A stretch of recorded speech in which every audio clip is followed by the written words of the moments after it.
Gracias.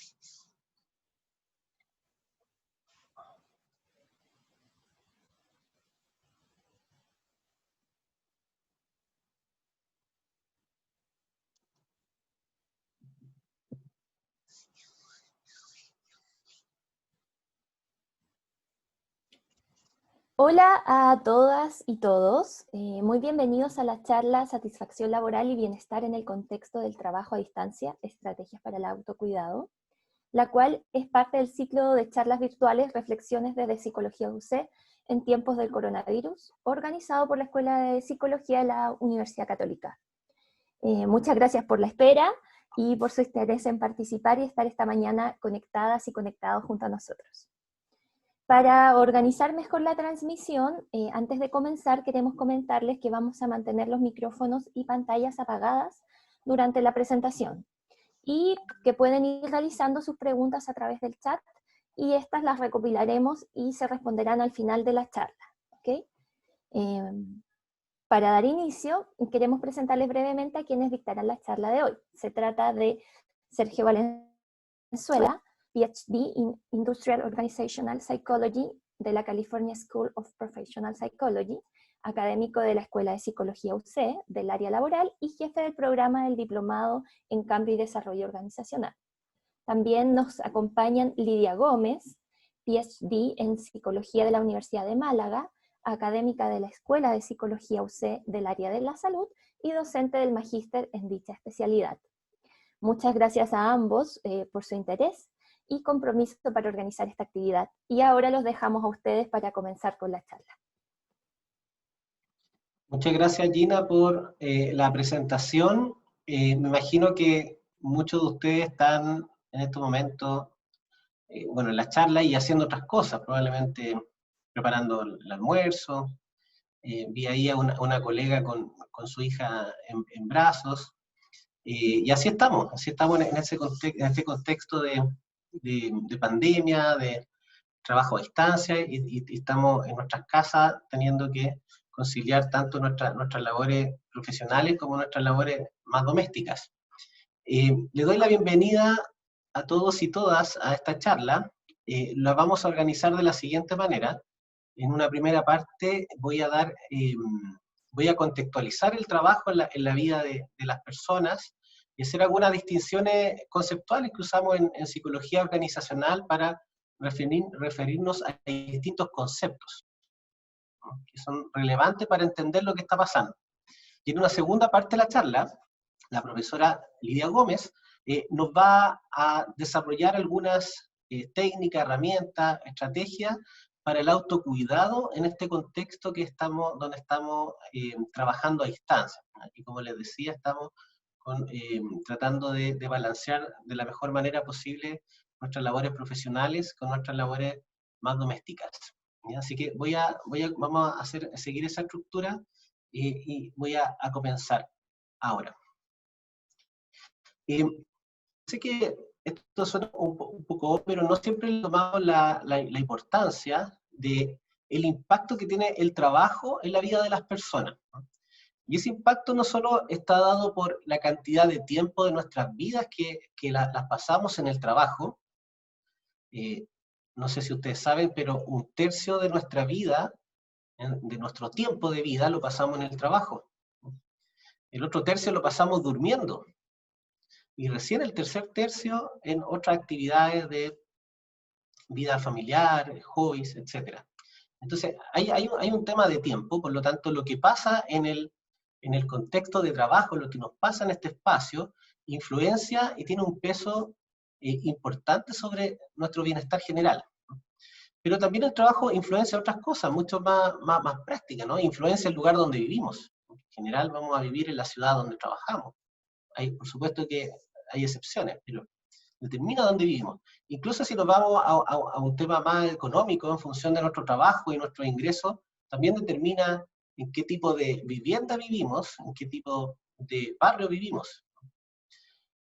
Si le sumamos eso el tiempo que nos toma en prepararnos para el trabajo, en general, si uno realiza estudios para comenzar a trabajar, dedica tiempo a estudios técnicos, universitarios, de distinto tipo, de especialización, esto mismo es una charla donde se podría considerar algo relacionado con capacitación.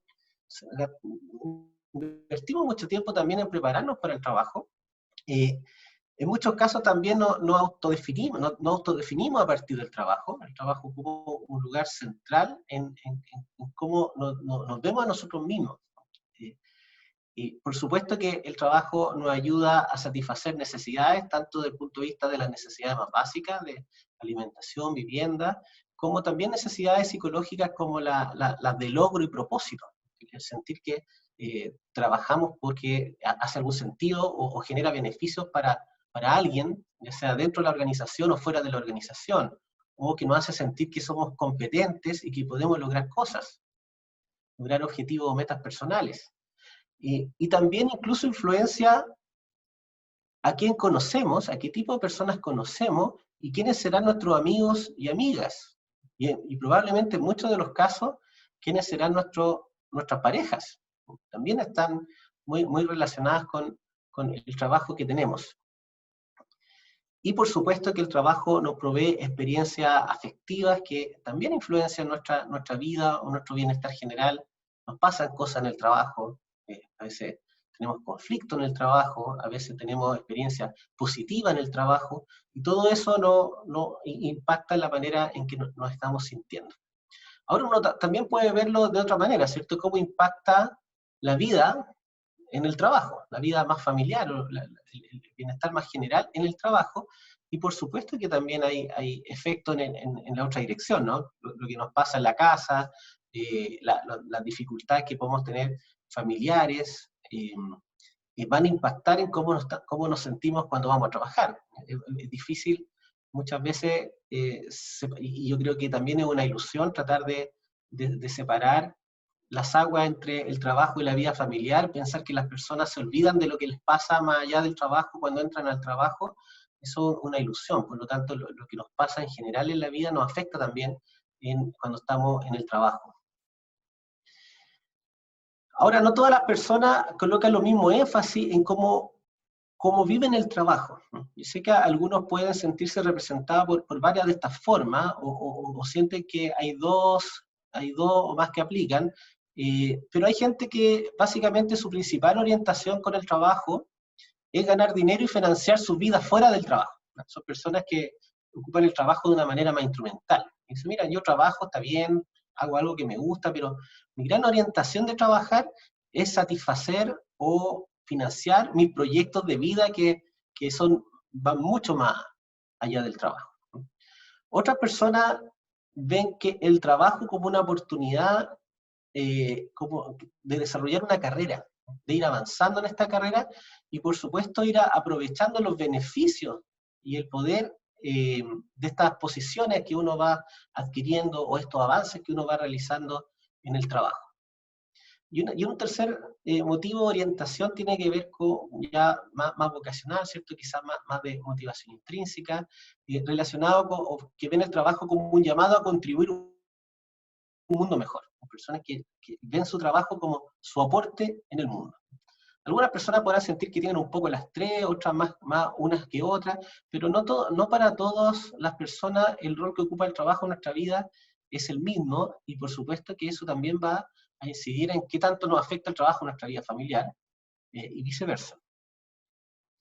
Cuando hablamos del concepto de bienestar, en el contexto de la psicología, de la psicología ocupacional, ¿no? Incluso en el contexto de la psicología organizacional, pensamos en una experiencia general, que refleja cómo nos estamos sintiendo con los distintos ámbitos de la vida, donde uno de esos ámbitos, por supuesto, es el trabajo, pero otros ámbitos también son la familia, cómo nos sentimos de salud, cómo nos sentimos con nuestro cuerpo, cómo nos sentimos con nuestras relaciones sociales, con nuestros amigos.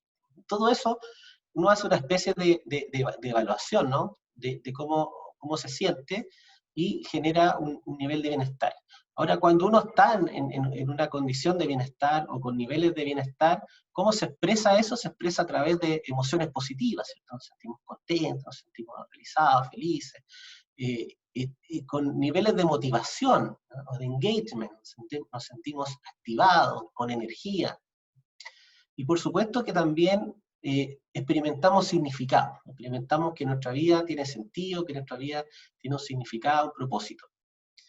Y tiene dos facetas, ¿no? Uno es la faceta afectiva, que es cómo se expresa, ¿no? Con emociones positivas, con cómo me siento emocionalmente, pero tiene una faceta también cognitiva, porque en general lo que hacemos las personas para definir nuestro bienestar es que hacemos una evaluación de dónde estamos y cómo estamos en función de si se han cumplido o no las expectativas que teníamos para nosotros. Entonces, hay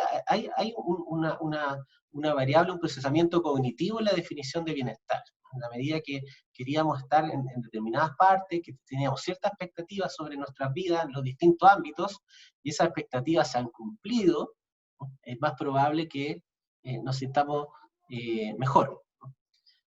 Alguien por ahí diría, bueno, entonces si uno tiene eh, expectativa más baja en el fondo, o más acotada, o no tan ambiciosa, eso podría ser un factor feliz para sentirse mejor. Eh, puede ser, puede ser, si alguien en realidad no aspira, por ejemplo, a cosas materiales y tiene expectativas más relacionadas con los vínculos, con el desarrollo de la espiritualidad o otra forma de desarrollo, y son más fáciles de alcanzar, claro, probablemente no necesita lo que muchas otras personas sí podrían necesitar para sentirse bien, ¿no? Está de más decir que, por supuesto, que esta experiencia, dado que nosotros la definimos psicológicamente, individualmente, aun cuando es en relación o incluye aspectos colectivos o de relaciones con otros, finalmente depende de cada uno de nosotros, ¿no? Como qué tan amplio definamos lo que es importante para nosotros, ¿no? O qué tan exigente definamos lo que es importante para nosotros. Entonces, hay muchas variables individuales también que juegan que se juegan en el bienestar. La satisfacción laboral, por otra parte, es distinta del bienestar, por supuesto que es más específica, es una actitud laboral, ¿no? Refleja cómo nos sentimos en relación con nuestro trabajo, y nuestro trabajo en los distintos componentes de nuestro trabajo. Aun cuando podemos tener una valoración general de nuestro trabajo, también podemos tener una evaluación específica respecto de, por ejemplo, mi relación con el supervisor, o si la supervisión que tengo me satisface o no, los compañeros de trabajo, si el sueldo que tengo, cómo lo evalúo, cómo lo percibo, si el trabajo en sí mismo que realizo, cuál es cómo lo evalúo. Por lo tanto, las personas en el trabajo generamos evaluaciones favorables o desfavorables sobre el trabajo y sus distintos componentes. Y la satisfacción laboral, por lo tanto, a diferencia del bienestar, está centrada completamente en el contexto de trabajo. Entonces, el objetivo de la charla de hoy día es analizar de qué manera el contexto del trabajo a distancia, en el fondo, impacta tanto nuestro bienestar como nuestra satisfacción laboral. Y lo que estoy haciendo es dando un contexto, organizando esta conversación y haciendo estas clarificaciones conceptuales. Entonces, fíjense que hay una relación, por supuesto, entre el bienestar y la satisfacción laboral. Hay una correlación, y hay también una interacción. ¿Qué quiere decir una interacción? Que la relación, por ejemplo, de la satisfacción laboral con el desempeño laboral se ve favorecida cuando hay más bienestar. Hay un interjuego, ¿no?, entre la satisfacción laboral y el bienestar. Sabemos que, por supuesto, la satisfacción laboral probablemente sea un insumo para un componente del bienestar más general, pero cuando uno lo mide, hay este efecto de interacción. ¿Qué efectos tiene en la práctica? En la práctica, el efecto que tiene es que las organizaciones se tienen que preocupar no solo de la satisfacción laboral, es decir, no solo de esta actitud que está estrictamente contextualizada en el contexto de trabajo, sino que también se tienen que preocupar por el bienestar de las personas, dado que para que esta actitud tenga un efecto más fuerte en el desempeño, por ejemplo, esta relación se potencia cuando la persona también tiene altos niveles de bienestar. Y eso justifica, por ejemplo, políticas o prácticas de las organizaciones como seguros de salud, préstamos financieros, préstamos blandos, acceso a gimnasio para actividad física, y una serie de aspectos que apuntan en el fondo más allá del trabajo propiamente tal para mejorar la satisfacción laboral, sino también para mejorar el bienestar más general de las personas. Entonces, la organización, con su política de práctica, también tiene que incidir en el bienestar, y eso por supuesto que no solamente es algo moral y ético, sino también genera beneficios para la organización en términos de mejoras de desempeño, retención de las personas en la organización, menores niveles de rotación, etc. ¿Y cómo se ha visto entonces, se han visto afectados el bienestar y la satisfacción laboral en este contexto del trabajo a distancia? El impacto en el bienestar, dado como le he definido el bienestar, es evidente, ¿no? Es evidente y solo basta pensar con cómo nos estamos sintiendo. Cómo nos estamos sintiendo a nivel psicológico, a nivel físico, a nivel social. Ya el distanciamiento ha generado mayor agotamiento, probablemente problemas de salud, ya voy a mostrar algunos datos. Uno escucha mucho que uno come más, ¿no? Cosas que terminan afectando la salud y los hábitos también que uno suele tener. Por lo tanto, es evidente que esta situación nos está afectando el bienestar y muy probablemente de manera negativa, ¿no? Ahora, si nos afecta más o menos, lo que está pasando va a depender, entre otras cosas, de nuestras diferencias individuales, de los recursos personales que nosotros tenemos para tratar de compensar esta influencia del entorno en cómo nos estamos sintiendo, pero también algunos factores relacionados con las condiciones en las cuales estamos trabajando o teletrabajando, y una serie de aspectos que podría generar nuestro entorno, que podría facilitar o acentuar el efecto que está teniendo el trabajo a distancia en nuestro bienestar. Sobre esto va a hablar más Lidia un poco más adelante en esta charla. Ahora bien, la satisfacción laboral, ¿de qué manera se está viendo afectada en el contexto del trabajo a distancia? Va a depender en gran medida de la manera en que nuestra organización fue afectada. Si nosotros trabajamos en una organización que ha podido seguir trabajando, eso podría tener un efecto. Ahora, si yo estoy en una organización donde la organización tuvo que cerrar, suspender sus actividades, por supuesto que eso va a ser distinto. Entonces, no toda la organización ha sido afectada de la misma manera. Hay rubros, sectores que han cerrado, otros que han aumentado su trabajo. Piensen en las organizaciones que son esenciales, o en las empresas que son esenciales. O sea, la carga de trabajo ha aumentado. Y otros que hemos seguido trabajando, pero en condiciones y en una modalidad bien diferente. Por lo tanto, en la satisfacción laboral va a pesar mucho cómo la empresa o la organización está llevando adelante este momento. Cómo es la relación que establece con las personas que están trabajando a distancia. Si hay apoyo o no hay apoyo en ese trabajo. Ahora, sin duda, lo que sabemos que en muchos casos, si pensamos en los componentes, por ejemplo, de la satisfacción laboral que les presenté hace un rato, sabemos que hay muchas personas han visto disminución en sus ingresos, ¿no? Sus remuneraciones han sido disminuidas. También la calidad de la supervisión ha variado. A distancia distinta la relación que yo tengo con mi jefatura. Y el trabajo en sí mismo es evidente que ha cambiado en términos no solo de la modalidad, sino también de las condiciones. De trabajar en una silla, en una oficina que está hecha para estar sentado, que hay aspectos ergonómicos, ¿no? que proporcionan la oficina, que en la casa no necesariamente los tenemos. Entonces es probable que la satisfacción laboral, si aumenta o baja, va a estar muy relacionada con cómo nos ha tratado la organización en el fondo, en este contexto de trabajo a distancia.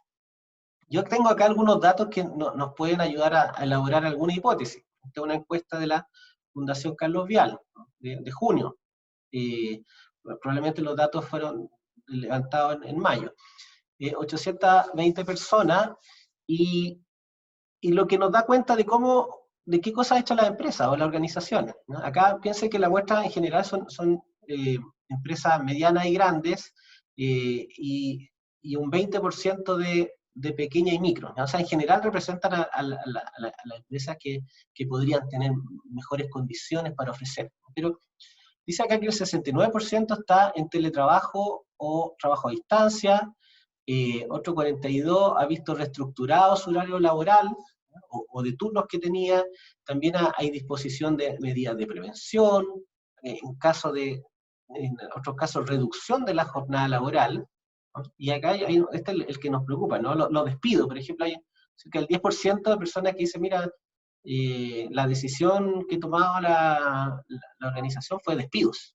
Entonces, la realidad puede varía muy distinto, y el trato que ha tenido, o las decisiones que han tomado las organizaciones respecto de sus trabajadores, de sus colaboradores, es muy distinta en función de qué manera la está afectando la pandemia. Acá tenemos algunos datos de si es que la organización ha proporcionado algún tipo de implemento, equipamiento, para el trabajo a distancia. Por ejemplo, dice acá el 64% le han facilitado un computador, ¿no? Fijo o portátil, o insumos de computación. Preocupa, por ejemplo, acá que cerca del 30% no ha entregado implementos ni equipamiento. Por supuesto que eso afecta negativamente la satisfacción laboral.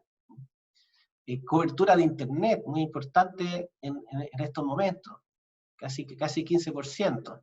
Y otros han mencionado implementos de seguridad, salud laboral, una silla de escritorio, y otras cosas, ¿no? Por lo tanto, las organizaciones en distinta medida han proporcionado algún tipo de apoyo a las personas en este contexto de trabajo a distancia. Que esta otra encuesta de Circular HR, de Fundación Chile. Esta fue levantada, publicada en mayo, y con una muestra de 727 personas. ¿Dónde estamos trabajando? Fíjense, la mayoría estamos trabajando en el comedor o en una oficina. ¿No? Un comedor y una oficina. Ahora, la mayoría, en realidad, cerca del 60%, porque hay un 40% que está trabajando en otros lados que no parecen ser los más óptimos para trabajar. Dormitorio, el living, una habitación improvisada, entonces, la cocina incluso. Bueno, yo estoy acá, yo estoy ahora en la cocina. Por supuesto que cuando tienes una familia que están todos conectados a la vez, hay que ocupar todos los espacios. Estoy en la cocina porque la oficina está ocupada con mi pareja que está trabajando allá, entonces hay que distribuirse los espacios.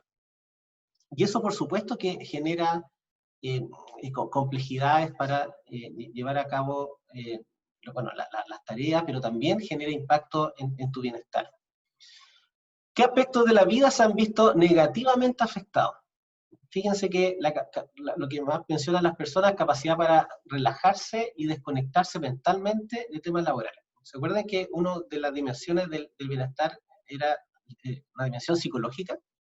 Y estamos sufriendo esta dificultad de poder desconectarnos mentalmente del trabajo, de establecer estos límites en que, como el trabajo está aquí, en la casa, enfrente de uno, en el computador, en cualquier momento nos ponemos a trabajar de nuevo, y cuesta hacer poner los límites que imponen los horarios de trabajo, en el fondo, donde se acaba el horario de trabajo y tú te desconectas y te vas y haces otras cosas. Acá es más difícil.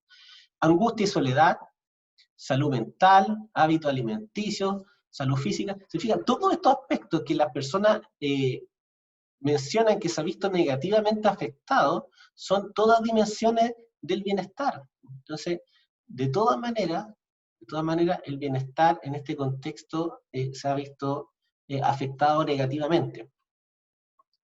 como resumen, fíjense que estamos cumpliendo, la gente siente que está cumpliendo las tareas, la mayoría igual que antes o mejor que antes, ¿no? Esto acá, si suman estos dos porcentajes, que acerca del 60%, 60% de las personas dicen, mira, yo sigo cumpliendo mis tareas, igual o mejor que antes. Pero también, y esto es más preocupante, la mitad dice, pero siento que estoy trabajando igual cantidad de tiempo o más cantidad de tiempo, perdón, más cantidad de tiempo en rojo acá. Estoy trabajando más cantidad de tiempo. O sea, sentimos que estamos cumpliendo las tareas, muchos que estamos incluso trabajando más cantidad de tiempo en el trabajo, y esto es preocupante sobre todo pensando en el bienestar, pero sentimos, y muchas personas, que el cansancio ha aumentado. Piensen que estos son datos levantados en abril, ¿no? ¿Y qué va a pasar en un mes más? ¿Qué va a pasar en 2 meses más? Yo creo que esto va a ir acrecentándose. Imagínense esto, imagínense la persona que está trabajando en la pieza, sentado en la cama. ¿Por cuánto tiempo es sostenible trabajar no sentado en una silla que está hecha para trabajar en el fondo? Entonces, hay cosas acá que uno pensaría van a tender a acrecentarse y se van a poner aún más complejas. ¿Cuáles han sido los principales beneficios? También el teletrabajo puede generar algunos beneficios, por ejemplo, la reutilización del tiempo de traslado en otras tareas, más tiempo para estar con las personas con las que convives, y etcétera. O sea, hay algunas cosas positivas, incluso en el teletrabajo en esta circunstancia. Y por supuesto que las principales dificultades están relacionadas con el aumento de los quehaceres del hogar, el aumento de las horas de trabajo, la convivencia o las distracciones que resultan de la convivencia, y otras cosas, incluso las mismas noticias nos ponen tensos, nos ponen ansiosos, ¿no? En términos más relacionados, más laborales, y voy a terminar con esto para dar paso a Lidia, hay datos comparativos, por ejemplo, que de la misma encuesta de Circular HR de Fundación Chile, donde ellos han tenido mediciones sobre el engagement. El engagement es la motivación de las personas, un estado motivacional, caracterizado por la energía, por sentir que lo que hago, que cuando hago mis tareas me siento desafiado, me siento inmerso en mi trabajo. Fíjense que el engagement ha bajado. El engagement, por lo menos a nivel general, ha bajado. Y estas diferencias son significativas. O sea, las personas hoy día, en términos del trabajo, estamos con menores niveles de engagement o de motivación. Y estamos con mayores niveles, también son, la diferencia acá es significativa, a pesar de que pareciera ser un solo punto, es estadísticamente significativo, a pesar, o sea, estamos más agotados, ¿no? O sea, tenemos menos engagement y estamos más agotados, ¿no? Y esto, el agotamiento, está relacionado con el estrés laboral, está relacionado en casos extremos con el burnout, ¿no? Que es una especie de agotamiento extremo. Y también, y ahora sí termino, sabemos que estos niveles de motivación por el trabajo y de agotamiento en el trabajo son distintos para hombres y para mujeres, ¿no? Entonces, en general, las personas que se identifican con el género masculino reportan mayores niveles de engagement y menores niveles de agotamiento. Y las personas que se identifican con el género femenino reportan menores niveles de engagement y mayores niveles de agotamiento, y estas diferencias también son estadísticamente significativas. ¿Ya? Entonces, le coloco como la situación, le coloco algo, por supuesto que muchas de estas cosas son evidentes, ¿no? Porque la estamos todos viviendo, pero se la enmarco y se la clasifico en modelos conceptuales relacionados con la psicología ocupacional y la psicología del trabajo. Y ahora quiero que Lidia siga con qué podemos hacer, ¿no? Esto es lo que está pasando, visto en cifras y desde los modelos teóricos en el fondo, ¿qué podemos hacer? ¿No? Y Lidia nos va a contar algunas estrategias que podemos utilizar para mejorar sobre todo el bienestar en estas condiciones de trabajo. Hola, gracias, Adelante, Sergio. Lidia. Voy a compartir mi pantalla. Permiso.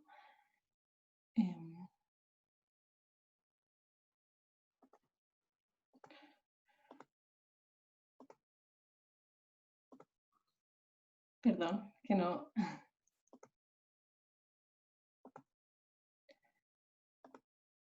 ¿Se ve? Sí, sí, ahí se ve bien. Perfecto. Bueno, hola a todos. Bueno, yo para conversar un poco hoy he estado reflexionando sobre mi propia experiencia como mujer con hijos, trabajando en casa, con otra pareja que también trabaja desde casa y embarazada. Y como combinar esa experiencia con los conocimientos que uno imparte en alguna de las clases, o que yo en mi caso imparto en clase, y pensando un poco en aciertos que imagino que a esta altura ya cada uno ha tratado de organizarse de la mejor manera y usar las mejores estrategias que ha podido desempeñar. Y ya podemos ver cosas que no han funcionado y otras cosas que no nos han funcionado. Como decía Sergio, en mi caso, por ejemplo, acabé desarrollando un túnel carpiano por no poner toda esta atención en adaptar todo el entorno de trabajo, la mesa, etcétera, etcétera, que a veces uno no piensa en esas cosas. Entonces, como decía Sergio, trabajar online o trabajar desde casa tiene en condiciones normales muchos beneficios, pero sin embargo no estamos en condiciones normales. ¿No se pasa la diapositiva? No aún no se pasa.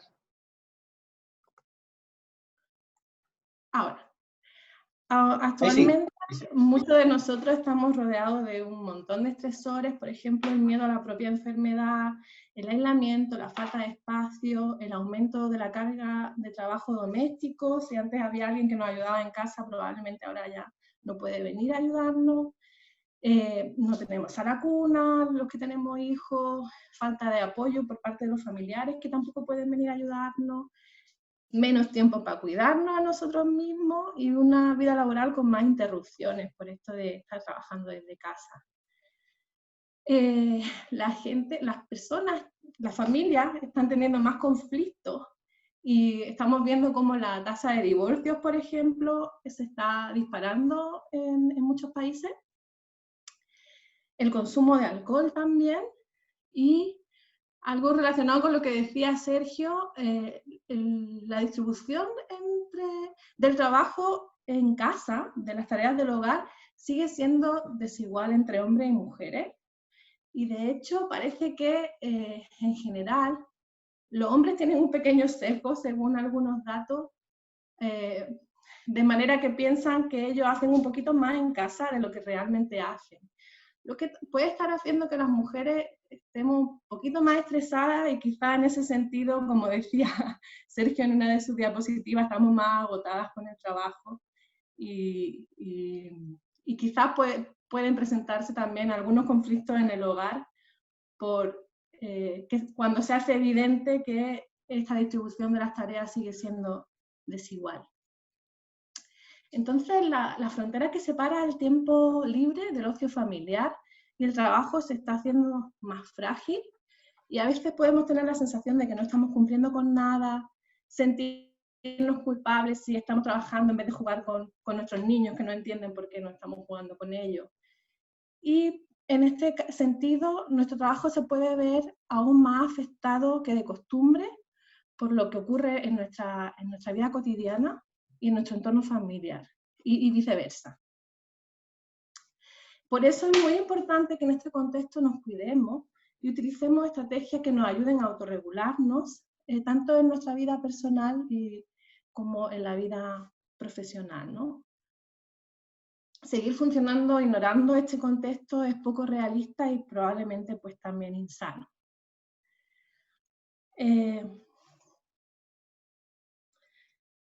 Por alguna razón yo estoy viendo una presentación que no es, perdón. Pero se ve la correcta en la pantalla. Proceso de generación emocional.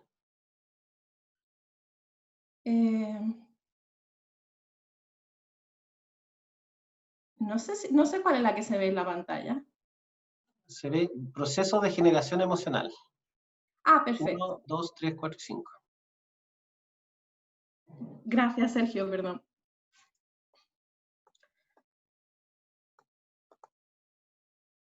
Bueno, uno en general tiene que respetar sus emociones, y en este minuto todos tenemos razones para sentir emociones negativas, ¿no? Y es muy importante, como decía, que aprendamos a regular estas emociones para que no empañen nuestra vida personal y laboral. Comprender cómo se generan las emociones nos puede ayudar a entender un poco mejor qué es lo que nos está pasando ahora. Ante este contexto que he descrito al inicio, con tantos estresores y tantos cambios, y viendo toda esa realidad que está pasando fuera en los hospitales, nuestra vulnerabilidad emocional, la sensibilidad que tenemos ante las claves emocionales se ve aumentada. Las emociones no son simplemente una sensación, un sentimiento, sino que son un proceso que tiene varias etapas. Y la primera de esas etapas es precisamente la vulnerabilidad emocional. La segunda de esas etapas son las claves emocionales o la situación emocional propiamente en sí, que son esos eventos que ocurren a nuestro alrededor que nos generan las emociones. Por ejemplo, si alguien nos habla de un modo que no nos gusta, o si alguien en casa hace algo que no nos gusta, y que desencadena la respuesta emocional en sí misma, que puede ser inicialmente de baja magnitud, y si no se regula adecuadamente, de alta magnitud, y que además tiene unas consecuencias, dependiendo de cómo nosotros respondamos. Por ejemplo, si perdemos los papeles, nos podemos sentir culpables, por ejemplo, y eso a su vez disminuye la vulnerabilidad emocional que tenemos, lo que hace que estemos más sensibles hacia nuevos eventos que provoquen reacciones emocionales en nosotros. Y además, si reaccionamos mal, por ejemplo, en casa, eso puede hacer también que aumentemos la probabilidad de que haya otras situaciones, por ejemplo, personas enfadadas a nuestro alrededor, que funcionen como claves emocionales que hagan que sea más difícil para nosotros regular nuestras emociones. Por eso, aumento de conflicto. De manera que en las circunstancias en las que nos encontramos ahora, con más estresores a nuestro alrededor, compartiendo un espacio del que no podemos escapar, y en muchas ocasiones sin poder poner en funcionamiento las estrategias que normalmente ponemos. Por ejemplo, si me enfado voy a darme una vuelta, o si estoy estresada troto un rato en la calle, voy a tomar un café con un amigo, hablo por teléfono a solas. Muchas de las estrategias que normalmente utilizamos para regular nuestras propias emociones tampoco están disponibles. Todo esto hace que en este minuto todos tengamos o podamos tener más dificultad para regular nuestras propias emociones. Yo quisiera brevemente, tampoco puedo pasar la diapositiva, a ver, sí, mencionar algunas estrategias que yo creo que podrían ayudarnos, que quizás ya alguno de ustedes está poniendo en práctica, y que yo he intentado también poner en práctica, pero no todas me han funcionado, y que espero a ustedes les sean de utilidad. El hecho de entender el proceso emocional o de regulación emocional como un proceso nos permite poder entender también cómo en cada fase del proceso en el que se generan las emociones nosotros podemos utilizar distintas estrategias para regular estas emociones. Por ejemplo, a nivel de la vulnerabilidad emocional, en el primer paso, si nosotros, para de alguna manera vacunarnos ante distintas situaciones que puedan generar emociones intensas en nosotros, El tipo de estrategia que podemos usar, por ejemplo, es tratar de dormir bien, alimentarnos adecuadamente, disminuir el consumo de alcohol, hacer ejercicio, poner en práctica estrategias de relajación, así como aumentar actividades que nos produzcan emociones positivas, y esto es muy importante. Y también sentido de competencia. Todas esas acciones, cada una de ellas tiene también su... como hay que desarrollar un plan también para poder llevar cada una de ellas a cabo, pero son muy importantes para que nuestra vulnerabilidad emocional baje. Después, a nivel de las claves emocionales o la situación emocional, una estrategia que también nos puede ser muy útil es anticipar los conflictos y evitarlos o buscar solución de antemano. Tratar de imaginarnos, ¿por qué? Porque todo esto que está ocurriendo en casa nos está, como decía Sergio, no solo afectando nuestro bienestar y por tanto nuestra satisfacción laboral, sino también nuestro rendimiento en el trabajo.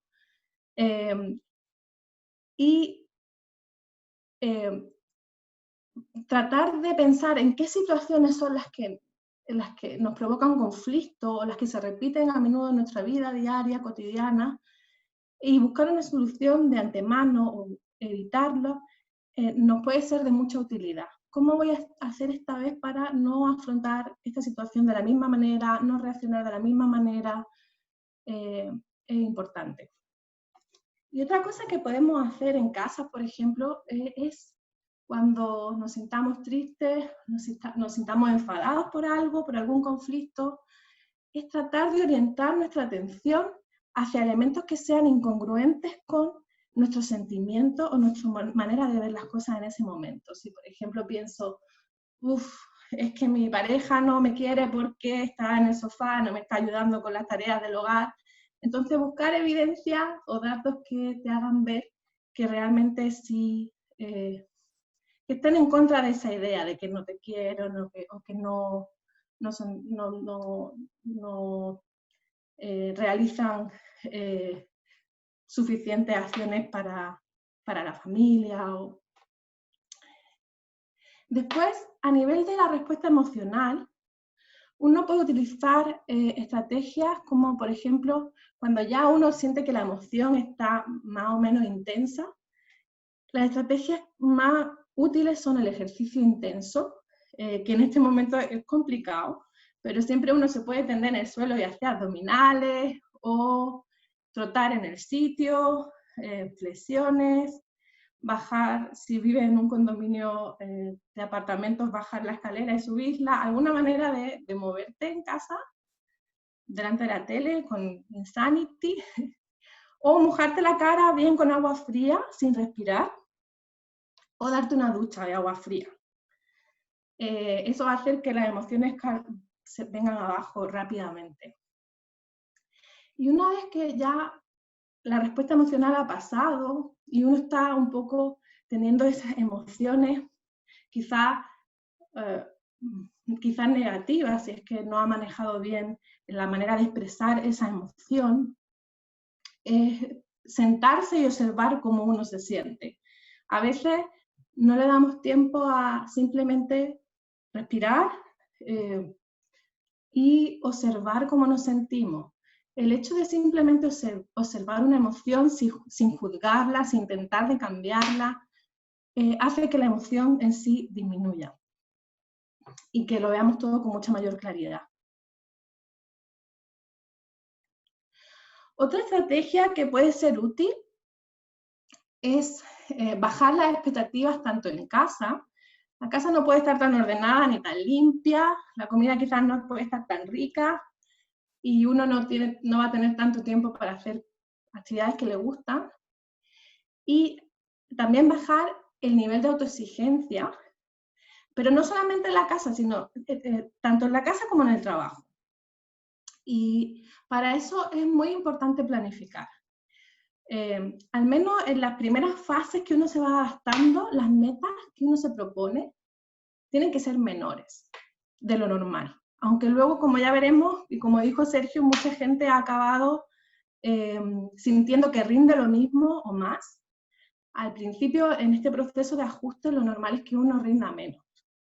Entonces, es muy importante planificar tanto los objetivos personales como los objetivos profesionales. Lo más útil es hacerlo de manera mensual y luego hacer un plan mensual y un plan por semana.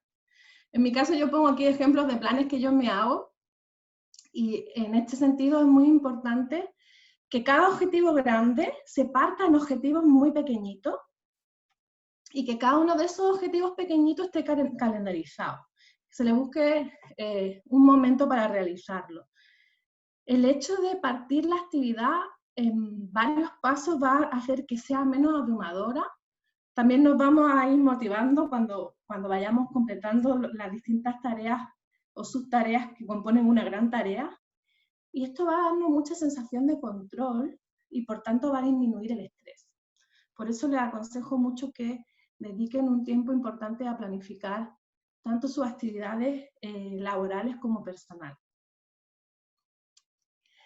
En el calendario que tengamos es importante que no solamente, como decía, planifiquemos momentos para las tareas del trabajo, sino también espacios para autocuidado, para uno mismo, para descansar uno, para la pareja y también para compartir con los hijos. Y eso a veces es todo un reto, pero si uno no planea, al final hay más probabilidad de que acabe, de que haya un desbalance entre las distintas áreas de la vida. Y en el calendario es importante también incluir momentos para la planificación semanal. Algo muy importante es negociar las nuevas reglas de funcionamiento del hogar y revisarlas cada cierto tiempo. Negociar el reparto de horarios de trabajo. Nosotros, por ejemplo, en casa hicimos, mi marido y yo nos repartimos los horarios. Yo trabajo aproximadamente de 5 y 6 de la mañana a 1 de la tarde y él de 2 a 9, porque tenemos un hijo chiquitito de menos de 2 años. Entonces, no podemos trabajar los dos a la vez. Ya lo hemos intentado y es imposible. Y nosotros cometimos el error de que, aunque al principio, el día 3 de encierro, ya teníamos nuestro horario, nunca lo revisamos. Nunca revisamos este acuerdo al que habíamos llegado. Y eso pues nos trajo algunas discusiones. Así que es muy importante negociar el reparto de horario de trabajo y también de tareas domésticas, pero ir como revisando esa negociación cada cierto tiempo. Por ejemplo, cada semana, cada 2 semanas. ¿No está funcionando? ¿No? ¿Qué hay que cambiar? Y en ese sentido es bueno, también si se tienen hijos, llevar a cabo un contrato escrito que resuma los acuerdos tomados. Una cartulina bonita donde digamos quién va a hacer cada cosa, cuándo. Y también tener en cuenta que en este contrato uno también puede incluir cosas positivas.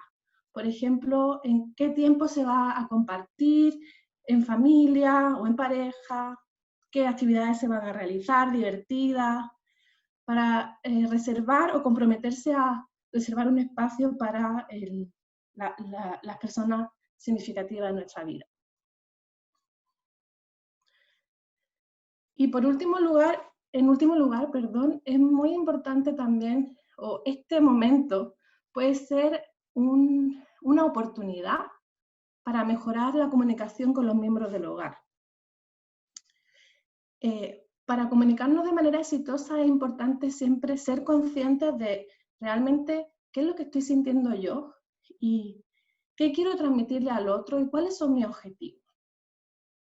Y cuáles son los sentimientos y los objetivos de las personas con las que yo me estoy comunicando. Si la comunicación falla, puede deberse o a que nos estamos expresando mal, o a que nuestro mensaje verbal y no verbal no es congruente. Por ejemplo, cuando decimos, no, si yo no estoy enfadado.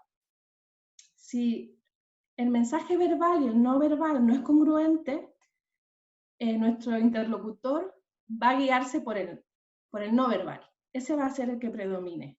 Entonces es importante que seamos congruentes cuando conversemos.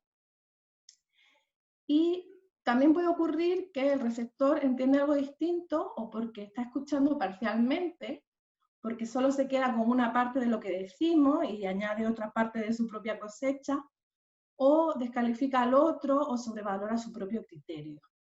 Entonces, ahora en este momento yo creo que es muy importante que estemos atentos en casa a distintos nudos en la comunicación que pueden hacer que nuestro mensaje no le lleguen a las personas que nos rodean. Por ejemplo, los reproches. Hay que ver que siempre acabo recogiendo yo sola la cocina, o nunca me ayudas. Este tipo de mensajes o de manera de expresar las cosas tenemos que evitarlas. Como decía también, evitar la inconsistencia entre el mensaje verbal y el no verbal. Tratar de elegir un buen momento para decir las cosas, un buen lugar, no acusar, no hacer amenazas ni exigir. Y bueno, otro nudo en la comunicación que es muy habitual que las personas tengan es etiquetar. Tú eres o siempre, tú siempre, usar términos vagos, generalizar. Hay que ver que siempre o que nunca me haces caso. Ese tipo de comunicación hay que evitarla. Una manera de expresar el enfado y la disconformidad que resulta muy útil es utilizar mensajes yo. Un mensaje yo es un mensaje en primera persona que es respetuoso y que expresa sentimientos y opiniones y deseos sin enjuiciar al otro y sin reprochar su conducta. Un mensaje tú sería, tú nunca recoges la mesa, eres un desastre. Mientras que un mensaje yo sería, cuando no recoges la mesa me siento mal y me gustaría que colaborases. Para uno expresarse mediante un mensaje yo, lo que tiene que hacer primero es describir brevemente la situación o el comportamiento que a uno le molesta, sin emitir juicios con respecto a la otra persona, y luego describir las consecuencias que tiene ese comportamiento en uno mismo o en otra persona. Cuando haces esto así, yo me siento así. Y por último, acabar con algo positivo que significa una petición o que le dé una alternativa de conducta al otro. Me gustaría que la próxima vez lo hagas de esta manera, o que la próxima vez no digas esto, sino que trates de hacer esto otro. Eso hace que un mensaje que en principio es negativo y que expresa enfado, se convierta en una petición y le das al otro la oportunidad de reparar o de tener una alternativa de conducta diferente, más positiva en otras situaciones. Y además, sí, evitas que te responda con otro reproche. Si tú haces un reproche, la otra persona te va a responder con otro reproche y el conflicto va a escalar. Y por último, en este minuto, es importante que sepamos expresar nuestras necesidades y pedir favores. Y para eso, siempre pensamos, bueno, pedir un favor es fácil, pero no es tan fácil, porque a veces no somos lo suficientemente específicos o concretos. Es importante que le digamos exactamente a la persona qué es lo que necesitamos y que comprenda muy bien qué es lo que le estamos pidiendo. Para eso, usar la primera persona, me gustaría, yo quisiera, no disculparse por pedir el favor y aceptar que el otro tiene derecho a decir que no. Ya de antemano decir, bueno, si me dicen que no, no pasa nada, es su derecho. Si la persona duda, pues yo insisto. Le digo, es que en realidad me sería de mucha utilidad que me ayudases, estaría muy agradecida. Y si existe una consecuencia positiva para el otro, señalarla. Además, si hacemos esta actividad juntos, puede ser una oportunidad también para ti, para que tú no sé, cualquier aspecto positivo que veamos en esa conducta. Y finalmente, señalar el agradecimiento. Bueno, hay otras cosas otras estrategias que no metí en la charla, pero que luego he reflexionado, que yo creo que la rutina. Tener una rutina es muy importante y el seguir haciendo las cosas que uno habitualmente hace, a pesar de los sentimientos y las emociones también.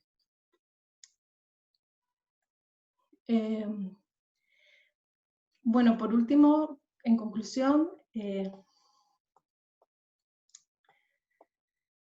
decir que la situación en la que nos encontramos ahora es una oportunidad para poder seguir mejorando la comunicación con nuestra familia y también desarrollando estrategias para enfrentar el trabajo y la organización familiar de un modo diferente, que puede que también después, cuando todo esto pase, nos haya hecho más fuertes como personas y como miembros de la unidad familiar y como trabajadores de nuestra empresa, y que darle un espacio a cuidar nuestras emociones es muy, muy, muy importante, tanto para nuestro bienestar personal como para nuestro desarrollo profesional y cuidar el trabajo que realizamos.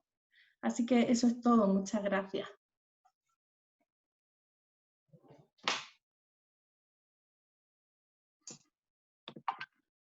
Bueno, agradecemos a los profesores, a la profesora Lidia Gómez, al profesor Sergio Valenzuela, que tuvieron todo el entusiasmo de participar en esta iniciativa, en esta ya cuarta versión del ciclo de charlas virtuales, reflexiones desde Psicología UC en tiempos del coronavirus.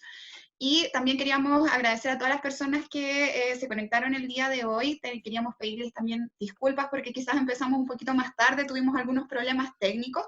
Y ahora vamos a nombrar algunas de las preguntas que nos han ido compartiendo ustedes en el chat. La verdad que por un tema de tiempo quizás no vamos a poder resolver todas las consultas, pero vamos a tratar de aprovechar al máximo este espacio. Y bueno, algunas de las cosas que nos preguntaron, bueno, muchos agradecimientos por la charla, y nos preguntaron, a ver, espera un momentito, que tenemos algunos, a ver. Me dicen acá, hace poco leí un reportaje español donde se hablaba acerca del principal factor o variable que promovía la desigualdad a la hora de hacer las tareas del hogar. No sé si decían, me pareció interesante analizar esta situación en nuestros hogares, porque al ser nosotras, las mujeres, quienes generalmente organizamos todo, los demás participantes toman el papel de ayudantes, pero no de protagonistas, dejando en muchos casos la responsabilidad únicamente a las mujeres. No sé si pueden profundizar en eso, cualquiera de los dos. Lidia, tú eres española, hazte cargo de ese reportaje. Yo creo que la mujer ahí, al final nos van a dar el rol un poco de líder y vamos a tener que ser las que organizan el trabajo, pero quizá buscar el momento para que sea un acuerdo entre todos los miembros de la familia y empujar al resto de los miembros de la familia a que hagan propuestas, a que tengan iniciativa y a que todo quede reflejado en el acuerdo, porque, bueno, a mí me pasó igual, al final el horario lo hice yo, todas las decisiones así de cómo nos vamos a organizar las hice yo, y un poco luego nos fuimos adaptando, porque una tiende como a ponerse más carga, no sé por qué razón, quizás Gloria, que la vi que estaba conectada por ahí, que sabe más de género, podría ayudarnos a responder esta pregunta, pero nosotras un poco tomamos ese rol, y los demás pues aceptan un poquito, a veces tiene que ver, la culpa a veces la tenemos nosotras por tomar el rol y no empujar a los otros a colaborar de otra manera. Pero sí, estoy totalmente de acuerdo con lo que decía esta persona. Ahora Edgardo Más también nos pregunta, ¿cuál debe ser la sintonía de los líderes con los colaboradores para aportar a la satisfacción laboral? Algunas sugerencias en el tema del liderazgo. Bueno, es un tremendo desafío porque tienes que mantener dos cosas, ¿no? Tienes que mantener la motivación y tienes que mantener el desempeño, por lo tanto, y ya la presencialidad te pone ciertas condiciones donde eso requiere que adaptes tu estilo, en el fondo, de liderazgo. Uno podría definir qué es lo que no hay que hacer y también lo que hay que hacer, ¿no? Pero lo que naturalmente me di cuenta al principio, por ejemplo, que cuando pasamos a distancia, nuestra jefatura, si es que me está escuchando mi jefatura, estas son otras jefaturas, no la que yo tengo. Nuestra jefatura está muy preocupada del control, ¿no? De cómo sé si están haciendo lo que tienen que estar haciendo. Entonces había como mucha ansiedad de control, ¿no? Y nos llenaban, a otros los llenaban de reuniones por Zoom, donde había que estar, y había como mucha presencialidad virtual, pero este ánimo de control. Entonces mi recomendación es inmediatamente transitar hacia una supervisión por objetivos, no basada en el cumplimiento de conexiones, de cumplir con horarios. O sea, eso es lo más contraproductivo que hay, que tú le exijas a una persona, no, tú tienes que estar conectada de tal hora hasta tal hora. Y la razón es muy técnica y es muy simple. Uno de los beneficios que tiene el teletrabajo, si no el más importante para la motivación, es que te brinda autonomía, te brinda la posibilidad de que tú organices tu trabajo y tú organices tu agenda. Tú sabes que tienes que hacer una serie de cosas, cumplir con una serie de metas o objetivos, y tú organizas tu tiempo. Esa autonomía que te brinda el teletrabajo afecta directamente la motivación intrínseca. Por lo tanto, si tú rompes con esa autonomía en estas condiciones, lo que estás haciendo es precisamente afectar y dañar aún más la motivación y a la luz y agregarle ese problema a todo lo que ya estamos pasando. Entonces, transita hacia administración por objetivo, permite que la persona organice su agenda para que la pueda, como muy bien presentaba Lidia, la pueda hacer conciliar, la pueda en los horarios hacer intercalar con labores domésticas. Lo peor que puede hacer alguien en la casa es decir, mira, mi horario de trabajo es de 9 a 12, no me moleste, familia, eso es sumamente poco solidario e injusto. Uno tiene que participar en las labores domésticas, tan intercaladas las labores domésticas con el trabajo, por lo tanto, una supervisión excesiva o basada en el control es sumamente contraproducente. Definir objetivos y chequear esos objetivos que se vayan cumpliendo y que la persona te vaya reportando cómo lo va haciendo. Ahora, un aspecto importante en los líderes, y atención con esto, es que lo que uno pierde cuando está trabajando a distancia es la perspectiva organizacional, la interdependencia. Uno hace un aporte, pero también están pasando otras cosas, hay otras personas trabajando en otras partes, por lo tanto uno pierde esa visión del proceso completo, ¿no? de para qué trabajamos, y esa visión tiene que mantenerla vigente el líder o la líder, en el fondo, que tiene que permitirte saber en qué están los otros, permitirte entender en cómo va impactando lo que está haciendo en los resultados más organizacionales, y eso se puede ver facilitado por reuniones de equipo, donde quizá el objetivo no es simplemente saber en qué está el otro, ¿no? Y proporcionar este contacto social, por ejemplo, que estamos perdiendo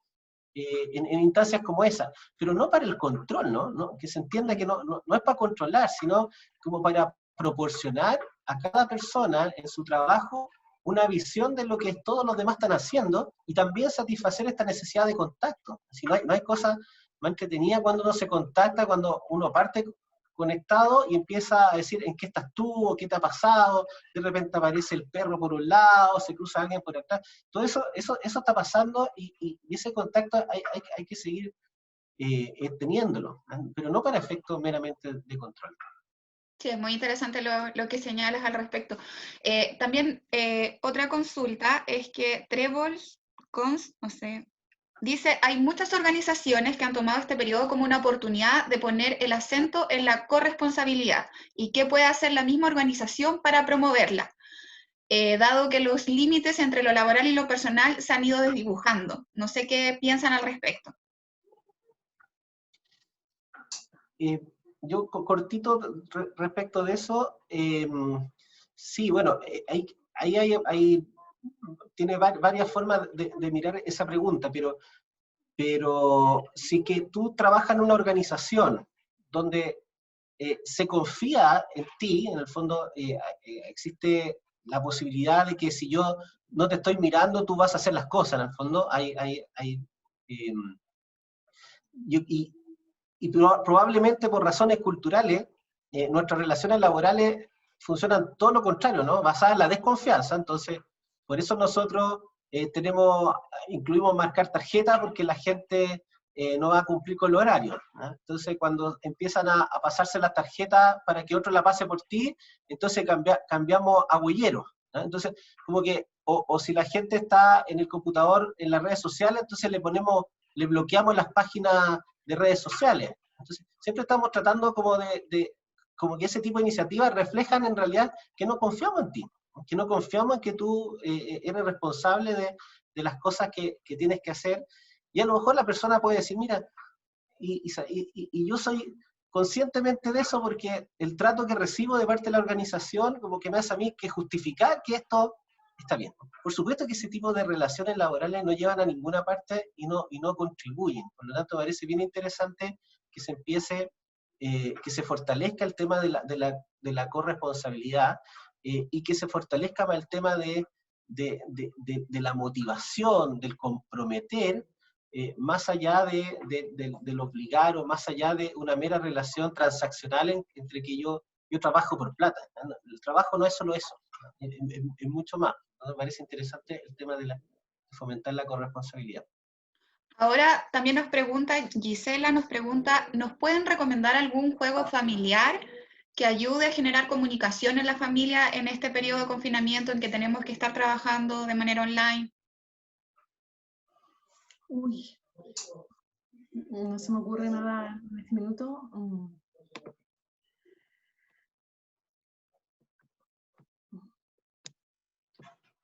Bingo, dice Verónica Sepúlveda. Monopoly, Ignacio Tapia. Yo creo que cualquier juego sirve, ¿no? Es que depende también de la edad de los hijos que tengan. Nosotros, como tenemos hijos pequeños, jugamos mucho al pilla-pilla y al escondite y cosas así, pero para específicamente la comunicación. Yo sé que hay organizaciones que, por ejemplo, conozco que se dedican a hacer juegos para desarrollar habilidades socioafectivas en los niños, ¿eh? Pero son juegos ad hoc, en el fondo como que imagínate el sistema de tarjeta, donde tú sacas una tarjeta y te dice una emoción, entonces como que tienes que describir la emoción, pero son juegos ad hoc. Yo creo que es fácil yo no conozco un juego propiamente tal, pero sé que conozco organizaciones que se dedican a diseñar ese tipo de juegos para desarrollar habilidades socioafectivas en los niños, y que puede ser interesante. Creo que ahora Catherine Riedman me dice, me parecen muy importantes las estrategias de regulación emocional. No sé si podrían compartir algunas otras. Quizás yo dejé muchas fuera por el tiempo, pero quizás reappraisal, como el pararse y tratar de un poco evaluar las situaciones de otra manera alternativa como la estamos viendo, es importante. A veces cuando estamos con una emoción muy intensa es como si nos pusieran orejeras y no sabemos ver las cosas desde otro punto de vista que no sea ese sesgado, que está seguro sesgado por esta emoción intensa. Y tratar de ver las cosas, salirse un poco de la emoción, observar y luego reinterpretarla poniéndose en el lugar del otro, o mirando la información contradictoria, como mencionaba anteriormente. Esa creo que es una estrategia bastante importante. Hay muchas, si alguien me quiere escribir, le puedo mandar algún material con distintas estrategias que se pueden utilizar. O, por ejemplo, actuar de la manera contraria como nos sentimos. Si nos levantamos desanimados, tratar de sonreír, tratar de tener una postura de que estoy en realidad con mucha energía, aunque no tenga nada de energía. Tratar de comportarme como seguro cuando en realidad me siento inseguro. Eso también funciona. Perfecto. Ahora nos preguntan qué pasa en el caso donde el teletrabajo exige una disponibilidad 24/7, que es el caso de muchos trabajadores. En este caso, estar pendiente del celular o del computador sin lograr desconectarse. ¿Hay alguna sugerencia para estas personas? Qué complicado. Yo creo que me pondría una alarma. Una alarma de manera que suene bien alto cada vez que me llega un mensaje o algo así, porque, claro, es muy complejo. Dependiendo también de cuál sea tu familia, ¿no? Si tienes niños pequeños, imagino lo complejo que debe de ser explicarles que está sonando. Pero imagino que también con entrenamiento los niños pequeños aprenden, está sonando tal cuestión, papá o mamá se tienen que ir al computador o tienen que salir corriendo.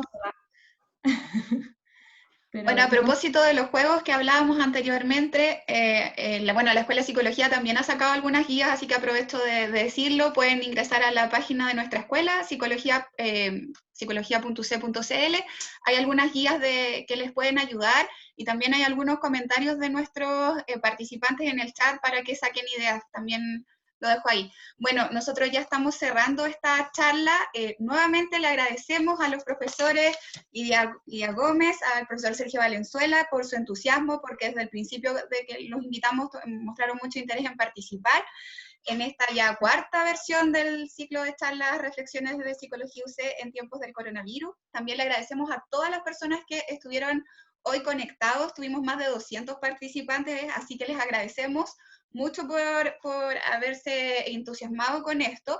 La verdad que la crisis que está pasando el mundo, que está pasando el país, en que nos hace tomar de distintas formas nuestra vida cotidiana, enfrentarnos a la vida cotidiana de una manera diferente, es complejo y por lo mismo nosotros como Escuela de Psicología queríamos aportar de alguna manera a hacer esto de una manera más llevadera. Así que gracias por unirse y desde ya los dejamos invitados a la quinta versión de este ciclo de charlas, que va a ser cómo cuidar la salud mental antes y después del coronavirus, charla que va a ser dictada por los profesores Alex Ben y Alejandro Reynoso, que también son académicos de la EPUC, el 24 de junio a las 16 horas. Así que desde ya las y los invitamos a esta actividad. También los invitamos a estar atentos a nuestras redes sociales porque ahí vamos a entregar más información de cómo se pueden inscribir. Y recuerden entonces que nos pueden seguir en Escuela de Psicología UC, en Instagram, en Twitter tenemos el Twitter psicología_UC o en Facebook escuela.psicologiaUC.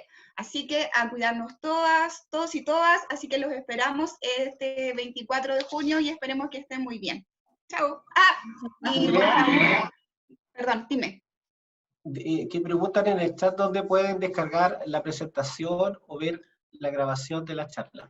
Sí, miren, a todas las personas que se inscribieron en esta charla, a todos ustedes les vamos a mandar la presentación por correo y también les vamos a mandar una encuesta en que les vamos a pedir un poco que nos digan, bueno, qué les pareció la charla, obviamente, y también nos den algunas ideas de temas para posibles iniciativas a futuro.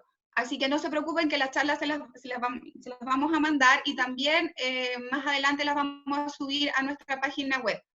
Así que tranquilos con eso. Y por último, como favor, les pido que ahora enciendan sus cámaras para que podamos sacar una foto, un pantallazo, si es posible. Así que a todos los que ya están, tenemos 127 personas conectadas, así que porfa les pido que enciendan sus cámaras. Es que hay algunos que están muchos que están en pijama. ¿Cómo lo hacen ahí? No, igual nomás. Todos son bienvenidos. Así que vayan encendiendo sus cámaras para sacar unos pantallazos. Tengo que compartir la presentación. Muchas Es voluntaria la encendida. Sí, obviamente, no se preocupen si nadie los obliga, pero sería bueno. Así que saludos. Eso, muchas gracias, que estén muy bien. Ya, gracias, nos vemos, chao. Gracias Lidia, gracias Chao. Sergio, un abrazo. Un abrazo. Ya, chao, nos vemos.